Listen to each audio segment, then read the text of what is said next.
if you're being abused or at risk of being abused in relation to your job in Canada, you are eligible to apply for an open work permit for vulnerable workers.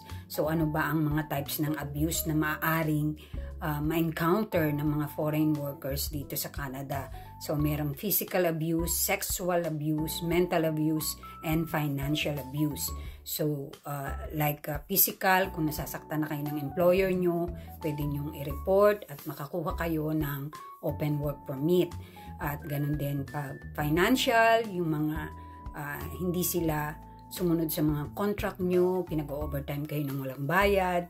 At yung mga sexual, kung meron silang sexual harassment o mga malalaswang ginagawa sa inyo, pwede nyo rin silang i-report at makapag-apply kayo ng open work permit para makaalis na kagad kayo sa employer na yon.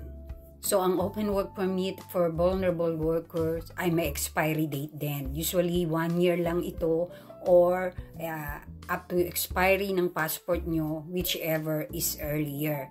So, hindi ito pwedeng i-renew. Ang open work permit for vulnerable workers ay para lang bigyan kayo ng time o ng chance na makahiwalay sa abusadong employer at makahanap kayo ng bagong employer dito sa Canada.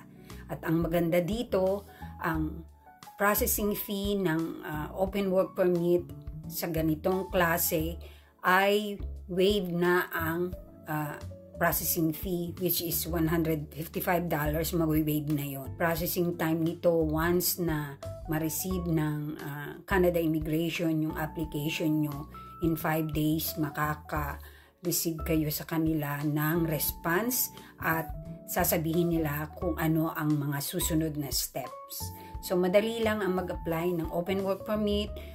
Pupunta lang kayo dito sa website ng Canada Immigration. So, sa mga natatakot na mag-report sa kanilang employer at tinitiis ang pag-abuse sa kanila ng employer, this is the time na mag-apply na kayo ng open work permit for vulnerable workers para maalis na kayo sa sitwasyon nyo. Huwag kayong matakot na mapapauwi kayo kapag nagsumbong kayo.